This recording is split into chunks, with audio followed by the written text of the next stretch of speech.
Hi everyone. This talk is about the communication complexity of chained index. We're going to start by defining the index communication problem. There are two players, Alice and Bob. Alice has a string x, which is taken from 0, 1 raised to n, and Bob has an index I, which points to this string. And Bob wants to find out what the value of x is at position I. Alice can send a message m to Bob. They also have access to public randomness that both of them can use.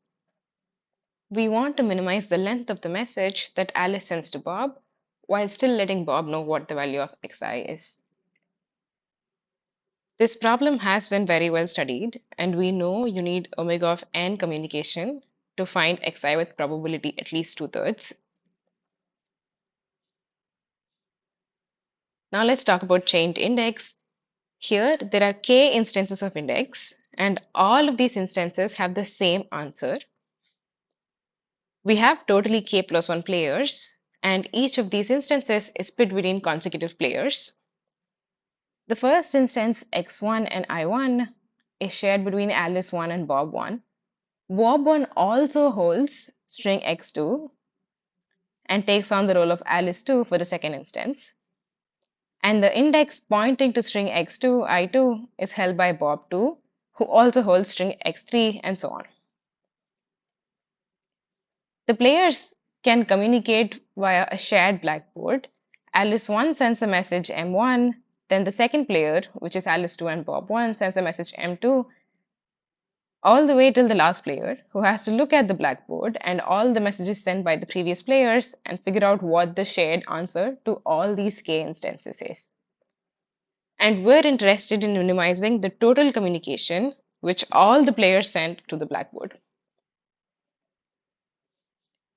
So this problem was introduced by Cormode, Dark, and Conrad in 2019 as a way to prove streaming lower bounds for independent sets. And since then, this problem has been used by other results to prove lower bounds for subvertical maximization and interval selection in streaming. Let's look at what are the known bounds for this problem. Cormode et al., when introducing the problem, proved a lower bound of omega of n over k square. Feldman et al. Then proved that there exists one message which uses at least omega of n over k square bits, and this doesn't say anything about the total communication. Huang, Mao, Yang, and Zhang later improved this low bound to omega of n over k plus square root n. But we don't know tight low bounds for this problem. And this was the open question left by Cormode et al. And they conjectured that omega of n communication is actually needed irrespective of value of k. Proving such a statement would immediately slightly improve a lot of the results which use reductions from chain. And this is the focus of our talk. So we show that any protocol for chained index with probability of success at least 2/3 requires omega of n minus k log n communication. And this is optimal barring the corner case of when k is omega of n over log n. And such a large k is not relevant in the known applications of chain as far as we know. And moreover, our low bound can also be extended to a chained version of augmented index, which was introduced by Dark, Didapur, and Conrad in 23. Now, let's talk about the proof techniques.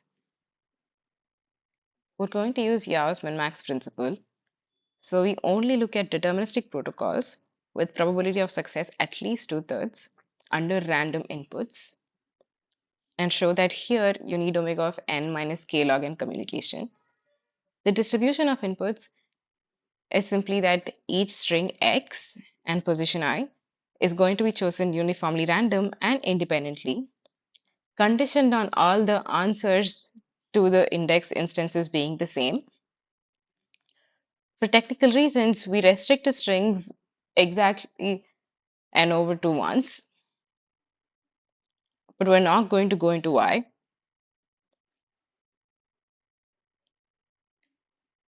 So let's talk about the standard hybrid arguments and how one would use it to prove such a thing. So initially, when Bob is looking at the blackboard, if he doesn't have any messages, Under our input distribution, the answer is going to be uniformly random, so Bob can do nothing better than just guess, and he has a probability of success of exactly half. And when he sees one message, this is going to give him some information about what the answer is. So this gives him some advantage over random guessing, and the probability of success increases to half plus delta for some non-negative delta. And once he sees all the messages, we know that this protocol achieves probability of success at least 2/3, or a constant advantage 1/6 over random guessing. So a hybrid argument is a way to focus on one message alone and analyze the advantage it gives. So if we could split this into k different advantages that Bob successively gains, and say for some delta advantage, you need omega of n delta communication, then for a constant advantage, you're going to need omega of n communication, and this will prove what we want. So this will reduce to a standard index problem, and analyzing how much Alice needs to communicate to give Bob a probability of success at least half plus delta. Unfortunately, for this index problem, we know that you only need order of n delta square bits. You can actually do it better than using omega of n delta communication.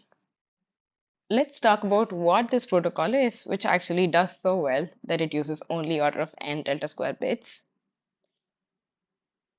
We're going to assume x and I are chosen uniformly random and independently while constructing this protocol. We can remove these assumptions pretty easily. So if this was true, and Alice just sends the majority bit to Bob, then we're going to show that this actually gets some non-trivial advantage for Bob. Imagine that these are the levels of the hypercube. With constant probability, the input x would land in the blue region. And this is useful because in the blue region, the number of ones and the number of zeros are different by at least an omega of square root n additive factor. This means for a randomly chosen I, the value of x at position I is going to be equal to the majority bit with probability at least half plus omega of 1 over square root n. So what happens here? Just sending one bit gives Bob an advantage of omega of 1 over square root n over random guessing. Now, how do we remove this assumption of uniformly random inputs? For this, Alice and Bob can use public randomness. So they sample some string r uniformly random and some permutation sigma of n independently of r. So Alice is going to replace string x by some string y, which she'll get by taking bitwise XOR of string x with r and then permuting according to sigma. Bob is going to replace his index I with index j, which is just the index that sigma maps I to. Now, instead of trying to find xi, they're going to find what yj is. And since r is from public randomness, Bob knows what rj is as well, and yj XORed with rj is actually going to be equal to value of xi. So this solves the original problem as well. And string y and index j are going to be chosen uniformly random and independently of each other. So which means there is a protocol for index that sends one bit and gets half plus omega of 1 over square root n success probability. How do we extend this to any advantage? We're just going to divide the input into n delta square blocks at random, and each block has size 1 over delta square. Alice is going to send the majority of each block, and since they use public randomness to divide the blocks, Bob knows where the index that he wants to find is, and he's going to output the majority of this specific block. So we have a protocol for index that gets half plus delta probability of success in order of n delta square communication. This protocol is actually folklore and pretty standard. So why can we not use this simple protocol and try k times our chained index with delta as 1 over k? And what goes wrong here? So if we put things together, here each Alice and Bob is going to run the protocol, which gets half plus 1 over k probability of success in order of n over k square bits. The total communication is going to be order of n over k bits. And we're going to have k bits from each instance of index. Each of these bits is going to be the correct answer with probability half plus 1 over k. And let's say we just send their majority. The expectation of the number of correct answers is going to be k over 2 plus some theta of 1 factor. But the standard deviation of this number is going to be omega of square root k. So whatever slight gain you get is not going to be sufficient to mask this standard deviation. And this is what goes wrong. So a standard hybrid argument is going to fail for this problem because each step can be performed well if you look at it in terms of advantages and probability of success. What we do instead is we use the standard notion of entropy as a more nuanced way to keep track of how much progress the protocol is making at every instance of index. So in the context of entropy, when there are no messages, Bob knows the answer is fully random and the entropy is going to be 1. When he sees one message on the board, there is some information about the answer from M1, and this entropy reduces to something less than 1. Finally, when he sees all the messages, the probability of success is high. It's at least 2/3. And now entropy of the answer must reduce by an omega of 1 factor. And this comes from Fano's inequality. So we model one step of this process as a new problem called the biased index problem. Here, Alice again has a string x, Bob has an index I, which is sampled uniformly random. But Alice and Bob also know some value theta, which is the bias. And xi is going to be 0 with probability half minus theta, or 1 with probability half plus theta. So this models the non-trivial information that Alice and Bob already get from previous messages. So now let's talk about our main technical result about this biased index problem. So we showed that one message cannot decrease the entropy of the answer by a large value. So more formally, the initial entropy of the answer, xi, is going to be the binary entropy of half plus delta. The entropy of the answer when Bob sees the message and knows the index I is going to be h of xi conditioned on m and I. And we showed that this is at least the initial entropy minus some loss, which is the length of m plus log n over n. The main point here is that the loss in entropy is linear in the length of the message with some additional log n factors. And this is what gives us the minus k log n additive factor in the result also. The total communication is going to be omega of n minus k log n for the omega of n reduction in entropy, which is necessary for large probability of success.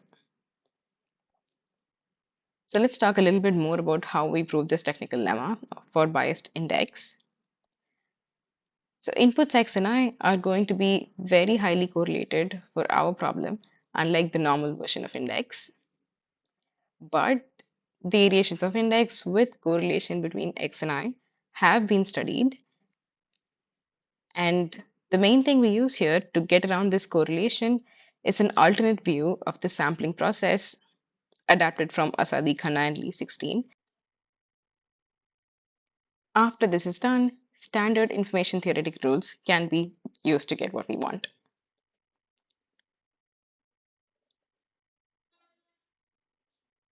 So again, we restrict the string x to be sampled with exactly n over 2 ones for technical reasons because of this sampling process. So we look at the case when theta equals 1 over 4 as an example, and extending it to any theta after this is very simple. So we're going to start by sampling a set T of size 2n over 3. The idea of this set is that the randomness in string x is going to be restricted only to this set. Then we're going to sample n over 2 indices from this set to be set to 1, and every other position in string x is going to be set to 0. Then the input to Bob, index I, is sampled from set T uniformly random, independently of the indices we picked earlier. Marginally, input x is going to be chosen uniformly at random over strings with exactly n over 2 ones because set T is chosen uniformly random. Index I is also going to be chosen uniformly random over n, again because set T is chosen at random. The distribution of the answer is going to be 1 with probability 3 over 4 because inside set T, we add n over 2 ones into n over 3 slots. So this also has the correct distribution. The main thing we get is conditioned on T, string x and index I are going to be independent of each other. So this breaks the correlation.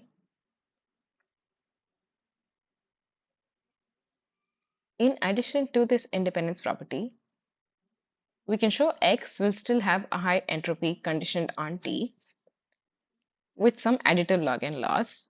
When Alice sends a message M, the entropy of x can reduce by at most the length of the message. Then when you pick a random bit xi with I in T, the value at this random bit is going to retain roughly 1 over n fraction of the entropy of x conditioned on M and T. And this gives us the technical lemma for biased index. We looked at the chained index problem, where there are k instances of index, all with the same answer, and they are chained together among k plus 1 people. We proved a low bound of omega of n minus k log n for the chained index problem, and we reduced it to a biased index problem where we argued that the reduction in entropy is going to be linear in the length of the messages.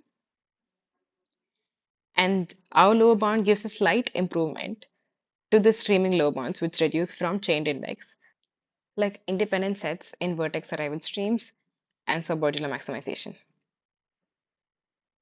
So the remaining open questions here is, can we remove this k log n factor also, either by some other sampling process or some other techniques? And what happens when you chain other problems together like set disjointness? Thank you for listening.